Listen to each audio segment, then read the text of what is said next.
Mesdames et messieurs, bienvenue à votre émission Au cœur de la société. Nous recevons sur ces plateaux un député national, tout simplement parce que l'actualité est marquée par ce qui vient de se passer à l'Assemblée nationale. Là, je fais allusion à l'investiture du gouvernement siminois, mais également à l'installation du bureau définitif. Mon invité s'appelle Marcel Tshipepele, honorable Marcel Tshipepele, élu député national dans la circonscription de Kananga, dans la province du Kasaï central.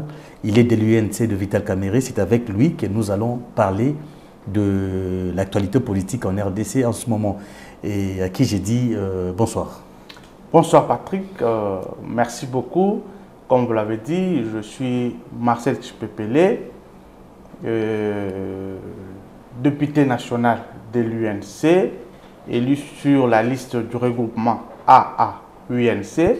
Il faut le signaler que j'ai été élu doublement, député national et provincial.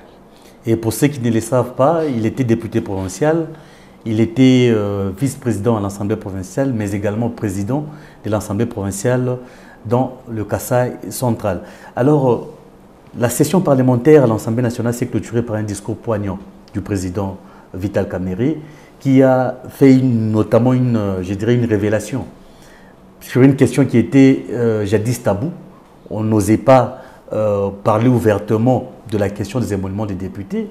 Il en a dit, il est allé plus loin pour parler également de la réduction du train de vie des députés nationaux que vous êtes. Avez-vous un commentaire par rapport à ça? Merci beaucoup, cher Patrick. D'entrée de jeu, je salue le discours du président Vital Kamerhe, président de l'Assemblée nationale de notre pays. Vous savez, il y a deux gens qui ont pour mission jeter un discrédit sur les institutions de la République. Cette histoire des émoluments a fait beaucoup de bruit sur les réseaux sociaux, mais il a fallu qu'il y ait un président qui prend le courage de le dire à haute voix. Et il a répété 2 fois d'ailleurs. Je pense qu'avec son intervention, les esprits peuvent se calmer. Et d'ailleurs, je crois qu'il a dit, il avait instruit l'honorable rapporteur de notre Assemblée d'inviter l'ONG qui avait pris les devants pour écrire sur les réseaux sociaux, de venir à l'Assemblée nationale, mener ses enquêtes et donner la vraie version à la population. Malheureusement, vous avez suivi, le président l'a dit, le responsable n'était pas disponible. Il dit de n'être disponible qu'au mois de juillet. Allez-y comprendre avec moi. Il faudrait quand même qu'on protège nos institutions. Il ne faut pas qu'on donne l'impression à la population que nous avons des institutions qui ne s'occupent que d'elles-mêmes. C'est vrai que le président Vital Kamerhe, tous on l'espérait, a redonné ses lettres de noblesse à cette fonction du président de l'Assemblée nationale, mais aller jusqu'à réduire même le train de vie des députés, alors qu'on fait mieux commencer par le gouvernement. Vous, personnellement, vous avez perçu comment cette décision? Non, mais il avait dit lors de sa campagne, non seulement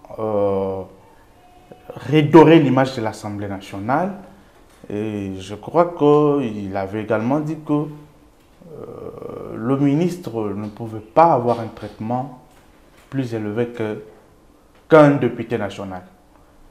Et nous avons un instrument qui va nous permettre de réguler tout ceci. Donc, j'ose croire que lorsque le gouvernement installé récemment va amener le projet du budget soit rectificatif, soit le budget 2025, l'Assemblée nationale, comme autorité budgétaire, va prendre ses responsabilités pour pouvoir répondre aux besoins de la population, puisque nous disons que demande le peuple. Nous devons répondre à ce que le peuple veut, et l'Assemblée nationale, comme autorité budgétaire, sera devant ses responsabilités, et c'est nous qui allons tabler sur ce qui doit revenir à chaque institution. Après votre investiture, la première chose à faire, c'était d'installer officiellement le gouvernement souminois. D'abord, je m'en remets à vous. Est-ce que la première ministre, pour vous, elle pourra répondre aux attentes des Congolais? Merci beaucoup. Je crois que la première des choses, nous avions eu le bureau d'âge avec le doyen Bosso, qui avait, lui pour mission de valider les mandats de pouvoir de députés nationaux, qui avait pour mission de voter les règlements intérieurs de l'Assemblée, qui avait pour mission de mettre en place le bureau définitif. Et après la mise en place du bureau définitif, celui-ci avait pour première mission d'investir le gouvernement souminois. Puisque, comme vous le savez plus que moi, nous avons pratiquement perdu 5 mois, pour ne pas parler de 6, sans gouvernement, alors que la République a des urgences. Exactement. Raison pour laquelle la première de mission du bureau définitif était d'investir ce gouvernement pour qu'il se mette tout de suite au travail afin que les urgences de la République trouvent solution.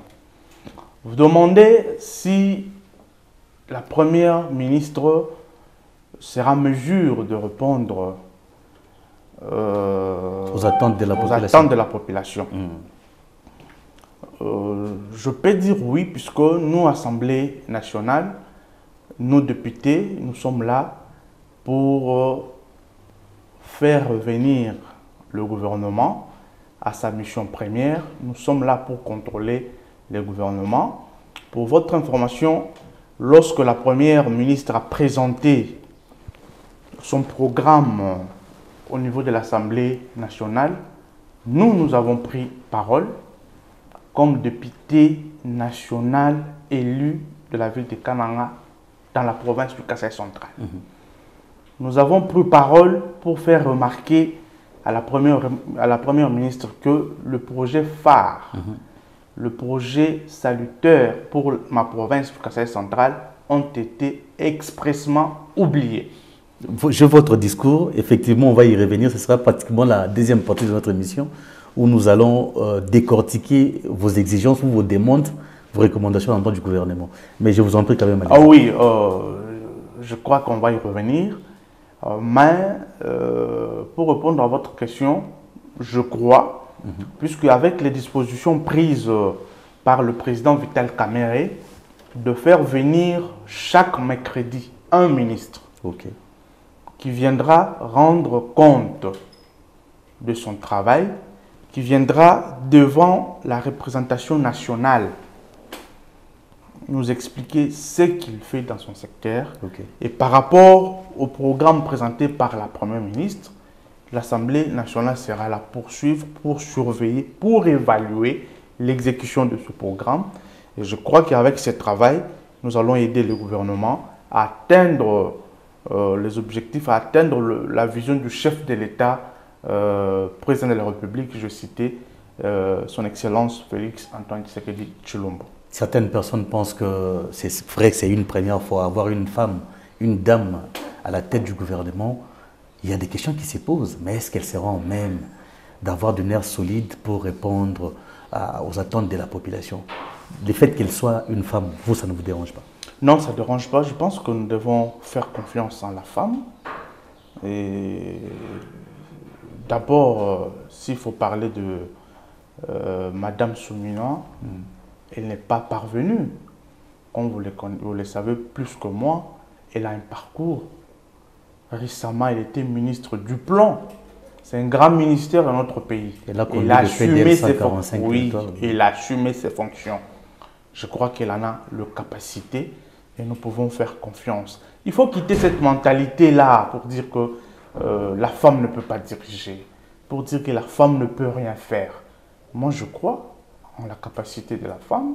Je crois que Madame Souminois, peut-être qu'elle fera mieux que plusieurs hommes qui sont passés comme Premier ministre. Mais pour développer ces pays honorables, c'est vrai que vous avez suivi attentivement les 3 axes du gouvernement qu'elle a présentés.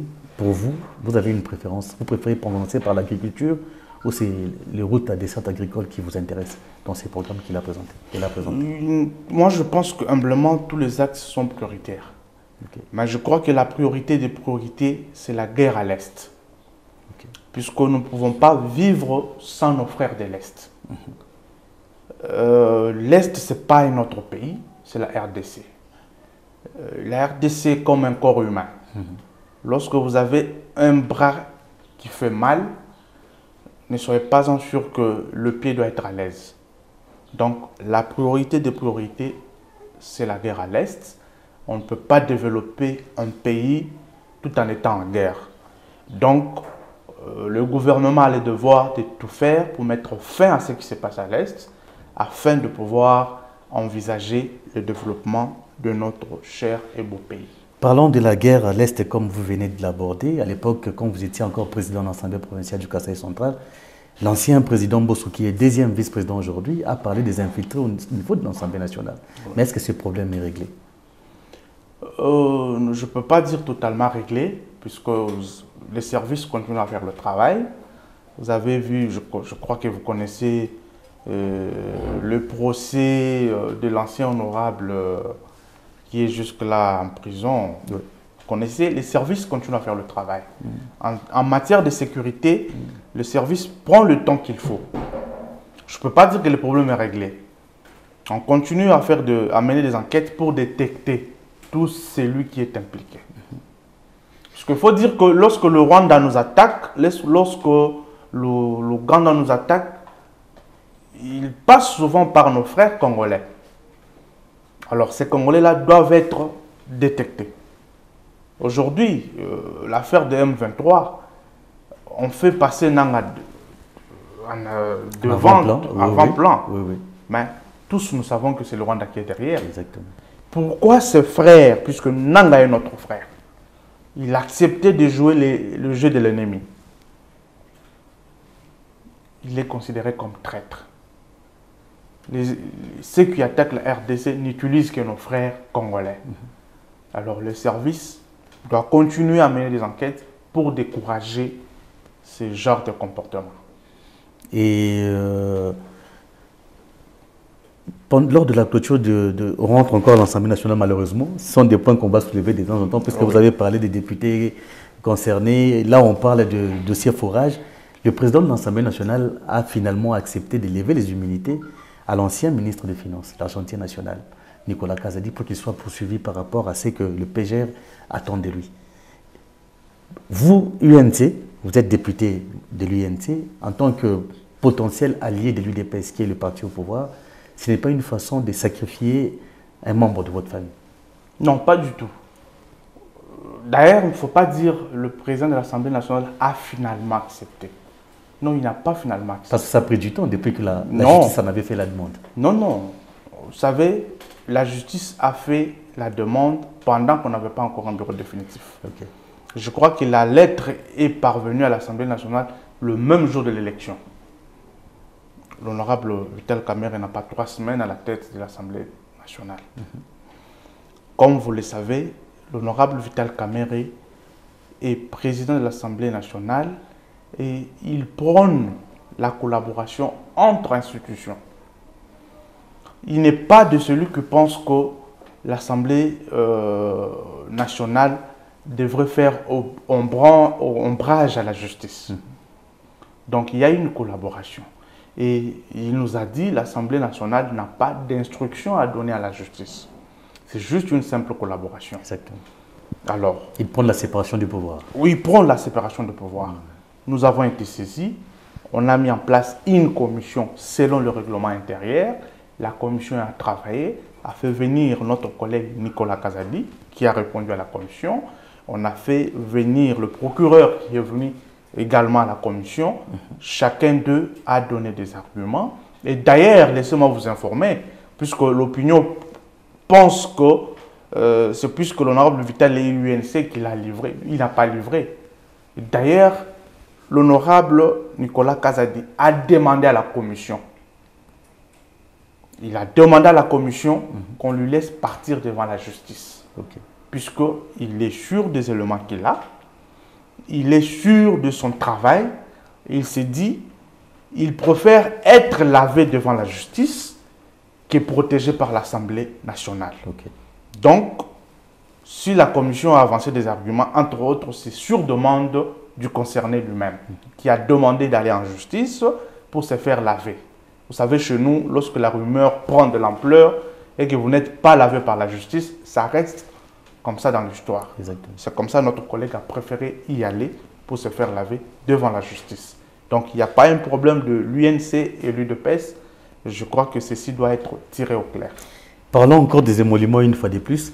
Est-ce que le président de l'Assemblée nationale estime que réduire le temps de vie des députés ou encore réduire les émoluments va décourager la population congolaise à vouloir à tout prix postuler? Parce qu'on a vu le nombre de sièges à Kinshasa, le nombre de candidats exorbitants. Tout le monde veut être député à Kinshasa ou en RDC. Non. Tout ça parce qu'il y a des millionnaires en Assemblée nationale. Non, mais je ne pense pas que l'objectif est de décourager la population à pouvoir postuler, puisqu'on ne peut pas le faire de cette façon-là, comme vous le savez. L'engouement qu'il y a à postuler est aussi dû à notre loi électorale. Vous savez, lorsqu'on parle du seuil de recevabilité, un parti politique ou un regroupement politique qui se présente aux élections nationales doit atteindre un certain nombre de candidats. Il ne faut pas oublier cet aspect-là. C'est la loi qui l'exige. C'est la loi qui l'exige. Et je pense que c'est ce qui favorise l'engouement à l'élection. Cela n'est pas dû peut-être à ceux qui pensent que puisqu'il y a de l'argent à l'Assemblée nationale, je suis là, je n'en vois pas. Moi qui suis là, je n'en vois pas.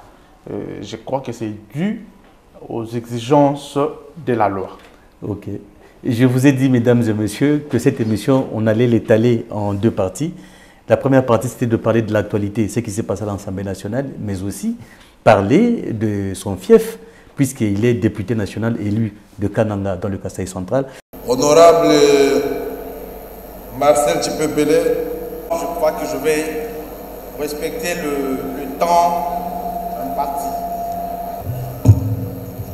Honorable Président, honorable membre du bureau, honorable député, très chers collègues, nous avons lu avec intérêt le programme du gouvernement que nous allons investir aujourd'hui. Cependant, nous relevons des observations que nous jugeons très importantes. On sait que le projet d'espoir est salutaire pour la province du Kasaï central, n'y sont pas repris. Et je me pose beaucoup de questions. Est-ce par oubli, omission ou tout simplement une mauvaise foi? Honorable Président, nous axons notre intervention sur des observations suivantes. 1. La route Kalamambou, je ne veux pas y revenir puisque mon collègue Meshak en avait déjà évoqué. Mais il faut souligner ici, Honorable Président, bien que combattu par l'existence du poste frontalier Kasumbalesa et la construction du port en eau profonde de Banana, cette route revêt une importance capitale pour l'ensemble de l'espace du Grand Kasaï, voire même la province du Maniema et du Lualaba, car elle permet de relier la province de Lunda Nord et Anangola au reste de nos 7 provinces. Pour cela, Honorable Président, le gouvernement que nous allons investir est obligé d'en tenir compte dans le cadre de lancement de travaux d'urgence. 2. Le projet de construction d'un barrage hydroélectronique sur Chute Mbombo. Honorable Président, nous sommes à la page 42, plus précisément aux objectifs 4.1.1.1 qui visent à garantir un accès fiable à l'électricité pour tous les groupes sociaux. Permettez-nous, Honorable Président, de saluer la reprise du projet Chute Katende dans le programme du gouvernement de Madame la Première ministre Judith Suminwa. Cependant, étant donné la durée des travaux sur ces sites, qui ne devraient pas prendre moins de 5 ans, et compte tenu du temps restant pour la réalisation de son programme de gouvernance, nous exhortons le gouvernement de la République à s'atteler sur une alternative, à savoir le Chute Mbombo. Les études de faisabilité supervisées par le BSECO indiquent que les travaux sur ces sites ne prendront que 18 mois, avec un budget considérablement réduit et une capacité de production de 20 MW suffisante pour alimenter l'ensemble de la ville de Kananga et ses environs. Chute Mbombo, pourquoi? Puisque, Honorable Président, la population du Kasaï central veut du concret. Vous vous êtes vous-même exclamé ici pour dire que finalement Chute Katende devient une malédiction ou une réalité. 3. La réhabilitation de l'aéroport national de Kananga. Honorable Président, restons au point consacré à la connectivité du pays. Je vous ramène au point 9 des actions identifiées. Une fois de plus, nous faisons constater un oubli flagrant de l'aéroport national de Kananga en ce qui concerne le lancement et l'accélération des travaux de construction et de modernisation.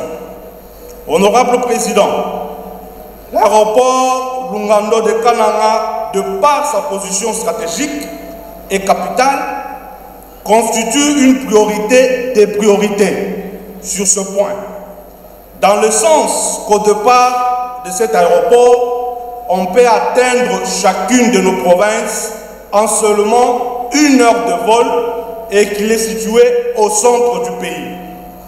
D'où la nécessité d'insérer en premier lieu et en toute priorité la réhabilitation de cet aéroport dont les travaux ont été lancés mais sont au point zéro 1 année après. Le point 4, aménagement de la voirie urbaine. L'honorable Président, toujours à la page 38, cette fois-ci au point 11, nous voudrons attirer l'attention de la Première ministre et de son gouvernement que la République démocratique du Congo n'est pas seulement Kinshasa en ce qui concerne la voirie urbaine. Nous avons par exemple les travaux de la voirie urbaine de la ville de Kananga qui ont été officiellement lancés par le chef de l'État, mais qui sont aujourd'hui abandonnés et à la base de plusieurs têtes d'érosion qui détruisent la ville de façon accélérée. Et je vous informe que la ville de Kananga est en voie de disparition.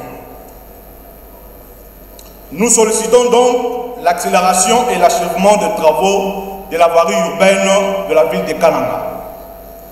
5.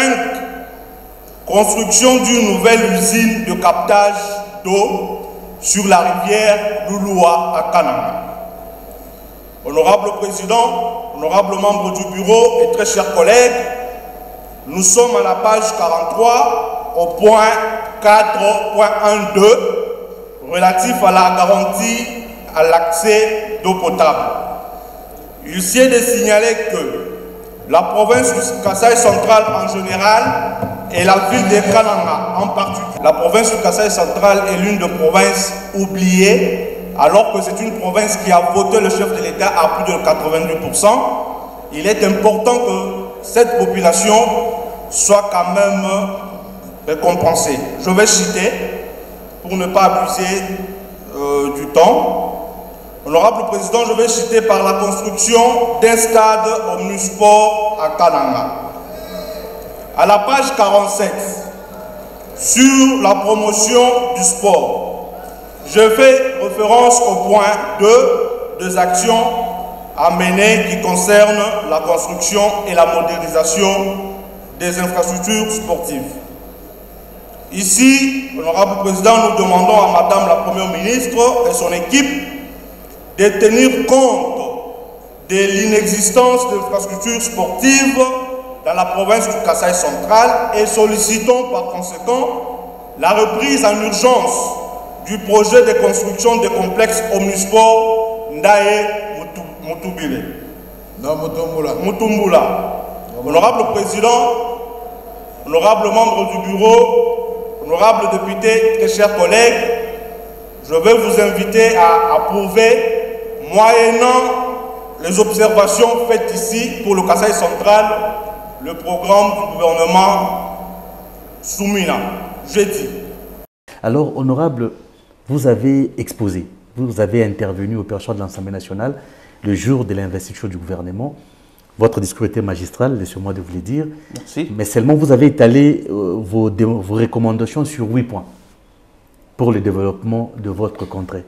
Mais qu'est-ce qui se passe? Pourquoi le Kasaï central traîne à décoller?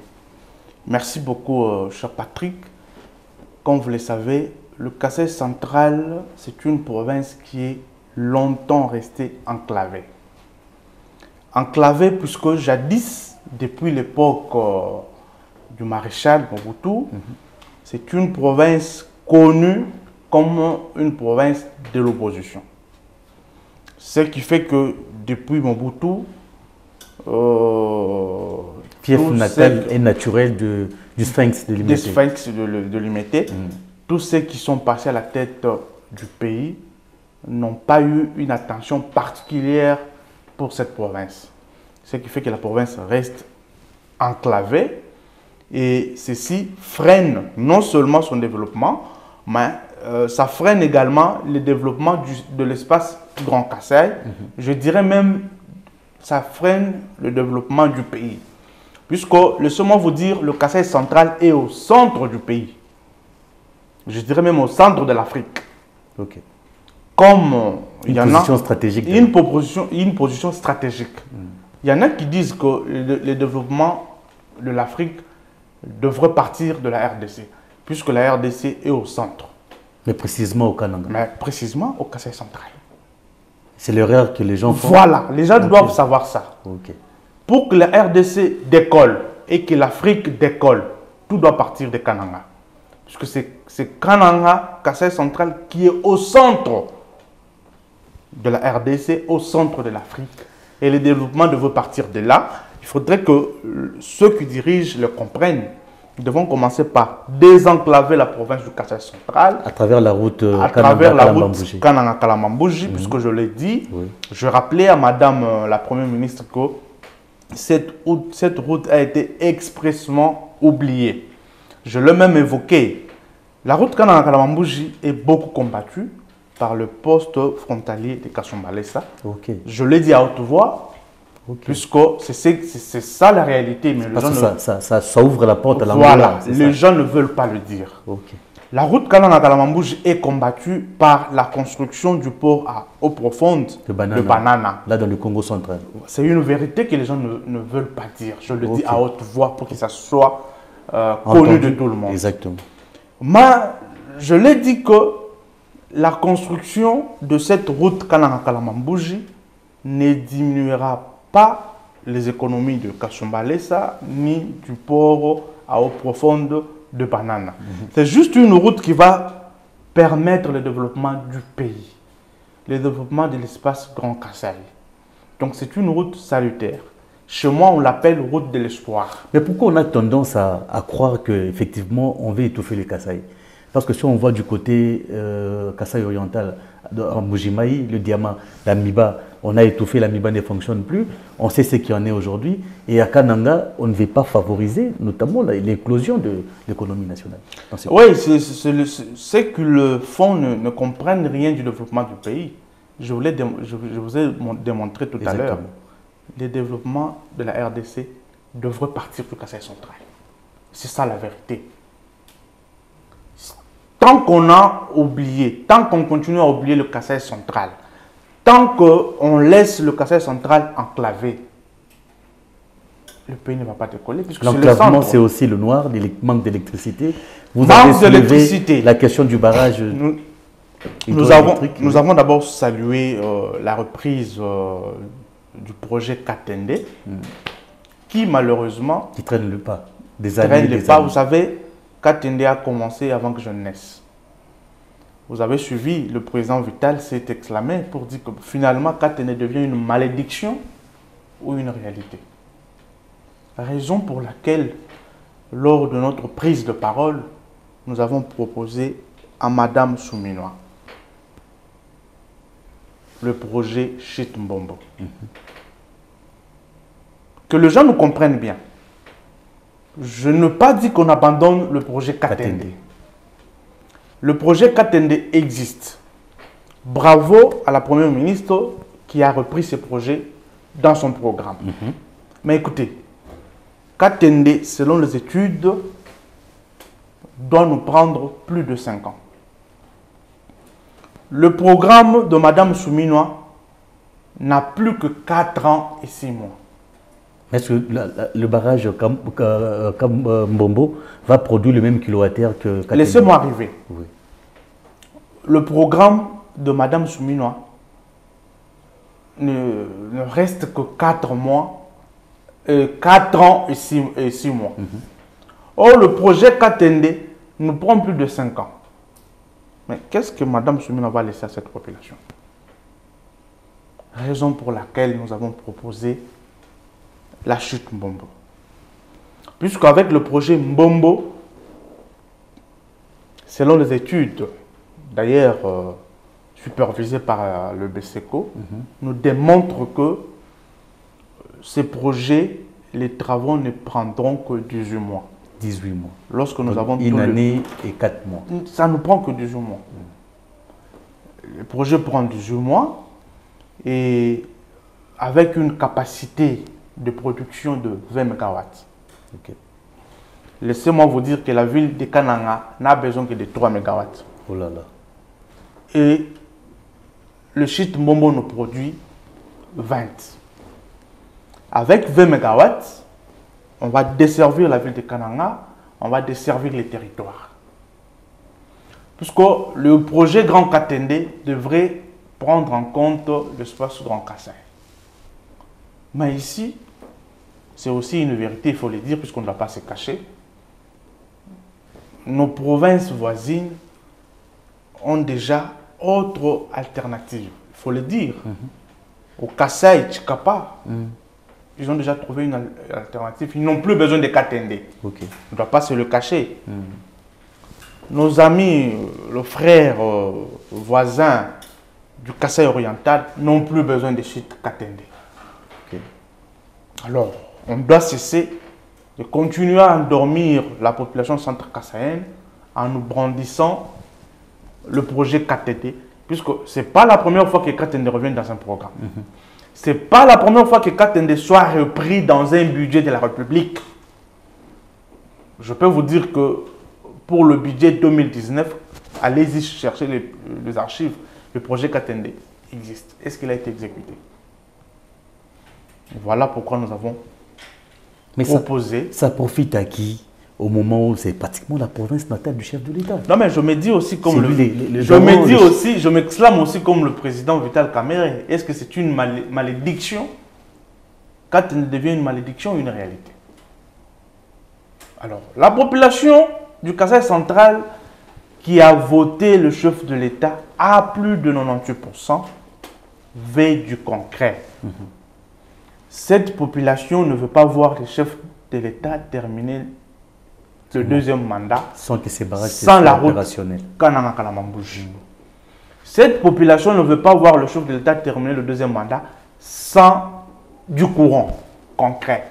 Mais on en parle aussi. Vous avez également évoqué les conditions, l'infrastructure aéroportuaire de Kananga. L'aéroport de Kananga, c'est pratiquement, je dirais, bon, qu'est-ce qui fonctionne encore là-bas? Merci beaucoup. Dans la conception de Belge, la ville de Kananga devrait normalement être la capitale. Pourquoi? Parce que je l'ai dit tantôt. C'est au centre. C'est au centre. Et c'est stratégique, oui. Je l'ai dit au départ de l'aéroport de Kananga. Vous atteignez chacune des provinces de la RDC en seulement 1 heure de vol. Donc c'est une position très stratégique. Donc ceci veut que l'aéroport soit le plus moderne possible. Je ne le souhaite pas, le pays peut être attaqué. Mais c'est une position stratégique, non seulement pour l'armée, mais pour le chef, pour toutes les autorités. C'est une position stratégique. L'armée peut se baser à Kananga et peut aller partout en moins d'1 heure. Ces travaux ont été lancés il y a 1 année et ça n'évolue pas. Nous voyons Madame la Première ministre qui amène dans son projet les projets de construction et de modernisation d'autres aéroports. Et on oublie l'aéroport de Kananga. Et ça, moi, comme élu de la ville de Kananga, vous n'êtes pas d'accord? Je ne peux pas le permettre. Je crois que je l'ai répété autrefois envers le ministre des ITPR. Si le gouvernement central, le gouvernement de la République a mené son projet de budget à l'Assemblée nationale, sans ces projets phares du Kasaï central, il devrait oublier le Kasaï central et ne veut pas compter sur le Kasaï central, puisque nous n'allons pas accompagner un tel projet de budget. Le chef de l'État a lancé officiellement son projet PDL 145 territoires, qui est pratiquement la clé de voûte pour le développement de la RDC. Mais aujourd'hui, vous parlez de l'aménagement de la voirie. Le Kananga n'a pas profité de ça, le Kasaï central. Bon, le Kasaï central, le projet PDL 145 territoires, c'est vrai, il y en a dans quelques territoires, mais nous déplorons également la façon de faire. Nous déplorons les travaux qui ont commencé et qui ne se terminent pas. Mais ici, nous avions parlé de la voirie urbaine de la ville de Kananga. Puisqu'il faut savoir que dans le PDN, le chef lié, le ville ne sont pas concernés. Puisqu'on parle de PDL 145 territoires. Oui. Donc on ne parle que des territoires, le ville ne sont pas concernés. Et le chef de l'État est venu à Kananga et a lancé le travaux de la voirie urbaine de Kananga, de la ville de Kananga. Ces travaux ont bel et bien débuté. Ensuite, ensuite, ça s'est arrêté, puisque nos amis qui ont gagné le marché ont creusé partout. Ils ont abandonné, vous savez, Kananga, c'est une ville où il pleut presque chaque jour. Et ceux qui ont abandonné les travaux ont fait que l'abandon de ces travaux crée plusieurs têtes d'érosion. C'est pas possible. Et ces plusieurs têtes d'érosion menacent la ville qui est en voie de disparition. Voilà pourquoi nous avons lancé le cri d'alarme. Nous avons demandé à Madame la Première ministre pour que dans des travaux d'urgence, puisque c'est repris dans son programme, qu'il soit également inséré la reprise des travaux de la voirie urbaine de la ville de Kananga. Parce qu'il ne faudrait pas que cette ville disparaisse. Il ne faudrait pas que cette population soit abandonnée. Elle mérite quand même beaucoup, puisque longtemps abandonnée et considérée comme une population de l'opposition. Honorable Kananga, la vie est quand même difficile. J'ai fait allusion au social. Parce qu'une bouteille d'eau de 50 centilitres aujourd'hui à Kananga, c'est pratiquement 3000, 2500 francs. Vous avez fait allusion également à cette usine de captage d'eau dans les Kananga, dont le chef de l'État, à travers son gouvernement, devait en faire une priorité. Effectivement, si nous avons fait cette demande, puisque la ville de Kananga est desservie par la régie des eaux, avec une ancienne usine du temps colonial, une vieille usine, qui n'est plus aujourd'hui à mesure de desservir toute la ville, de desservir toute la province. Raison pour laquelle nous avons fait la proposition du projet d'une nouvelle usine de captage sur la rivière le Loa, qui est l'une des plus grandes rivières de chez nous. Avec cette nouvelle usine, elle aura la capacité non seulement de desservir la ville, mais également de desservir le territoire. Okay. La route, j'allais dire la route, la hausse de prix de denrées alimentaires, vous avez évoqué la bouteille d'eau, vous avez évoqué tout ceci. Même la bouffe. Même la bouffe aussi. C'est dû aussi à l'état de la route. Je vous ai dit que la province était désenclavée. Exactement. Dès que la route de Kananga-Kalamambouji est construite, je crois que la vie à Kananga sera même moins chère qu'ici à Kinshasa. Puisqu'avec l'ouverture sur l'Angola, dans la province de Lunda Norte, oui. Et nous allons directement sur le port de Lobito plutôt. Il y aura des entrées très faciles qui feront que le prix de denrées alimentaires soit à la baisse. Et avec la construction de la route numéro 1, Kananga-Kamweshi, avec nos amis de l'Arabe Contractor, nous aurons également l'entrée par la province du Kasaï. J'allais parler de Chikapa, c'est la ville. Par la province du Kasaï venant de Kinshasa. Avec ces deux entrées, feront que les opérateurs économiques auront la facilité d'aller chercher la marchandise, puisque dans le temps, on n'utilisait que la voie ferrée qui est détruite. La voie ferrée venant du Grand Katanga, l'état est déplorable. Dieu merci, Madame la Première ministre a repris dans son projet les travaux de la voie ferrée, le Bumbashi, il est beau. Nous osons croire que nous allons faire des suivis pour que ceci soit exécuté. L'honorable aime bien le football, nous savons. Vous avez évoqué la construction du stade Omnisport. C'est parce qu'on a construit Kachela Bonjola en Bujimaï que vous exigez qu'à Kananga, on puisse construire un stade. Non, mais d'abord, je suis président d'une équipe de football dans la ville de Kananga, l'Askamai, qui a même joué la Coupe du Congo. Vous savez, c'est hier qu'on a assisté à la finale avec la présence du premier citoyen de la République. Pour la première fois, son Excellence Félix Antoine Tshisekedi Tshilombo, que je salue en ce moment. Je demande à la population de mon pays de continuer avec son soutien à notre premier citoyen, puisque c'est un homme qui a une grande vision pour la République. C'est un homme qui tient à laisser ses empreintes. Je crois que nous devons l'accompagner dans ce sens-là.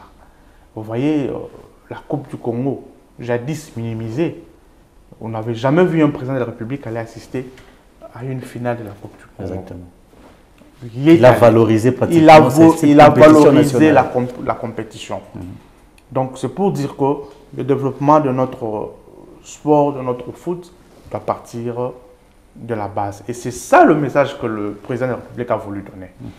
Parlant de la construction du stade Omnisport à Kananga, vous savez que la province du Kasaï central a sorti de grands champions. a sorti de grands joueurs. Je peux vous parler de Ndaye Mutumbula. Jusqu'à présent, record jamais égalé en Afrique. Exactement. Je peux vous parler de Robert Kijaba. Je peux vous parler de Tcholola. La liste est longue. Mais nous avons voulu rappeler à Madame Premier ministre, nous avons voulu lui montrer qu'à Kananga, il n'existe pas d'infrastructure sportive. C'est pourquoi nous avons exigé une aussi grande province. Une si grande province. Nous avons exigé la construction, puisque c'est un projet qui existait déjà, la construction du stade Omnisport Ndaye Mutumbula. Un projet qui existe. Comme dans le programme de la Première ministre, il y a la construction de plusieurs stades. Mais malheureusement, Kananga a été oublié, raison pour laquelle nous l'avons rappelé, pour qu'on tienne compte. Dans d'autres provinces où on compte construire, par exemple Kinshasa, nous avons autant de stades. Nous avons le stade de Martyr, nous avons le stade Tata Raphaël, Raphaël, nous avons l'Arena qu'on de construire. Sans compter Arena, nous avons le stade Cardinal vers Kassavoubou là-bas. Et nous avons des stades municipaux. Il y en a autant dans la ville de Kinshasa. Mais quand Nangaki n'a aucun stade, vous faites un programme, vous oubliez cette si grande province. C'est pourquoi nous lui avons rappelé que la priorité des priorités, il faut commencer là où il n'y a rien.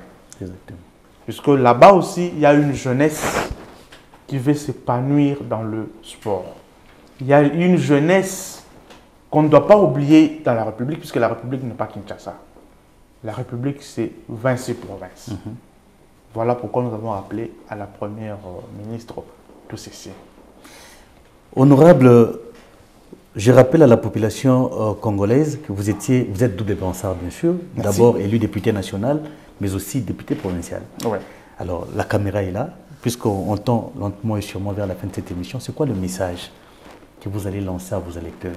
C'est vrai que vous êtes là, vous ne vous battez que pour le développement, l'épanouissement de cette province que vous avez accepté de défendre bec et ongle aujourd'hui. C'est quoi le message que vous voulez lancer?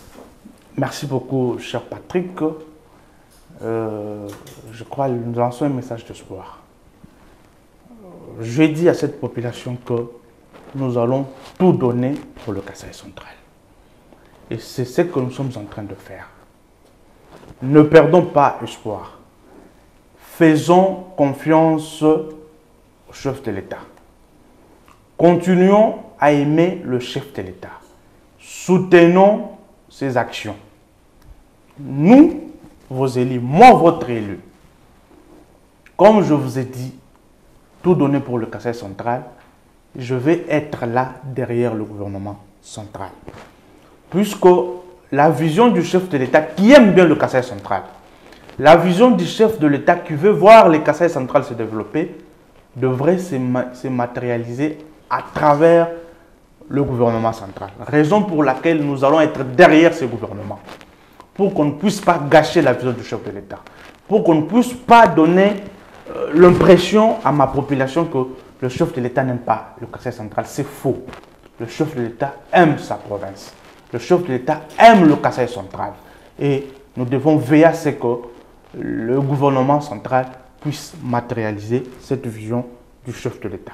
Gardons espoir. Nous allons continuer à tout donner pour le Kasaï central et nous allons continuer à faire du bruit pour que la voix du Kasaï central soit entendue. Merci, honorable. Juste une petite question. C'est remarquable, votre chapelet sur la cravate. Ça symbolise quoi? Merci bien. Je suis chrétien catholique et c'est ma foi. Ça symbolise ma foi.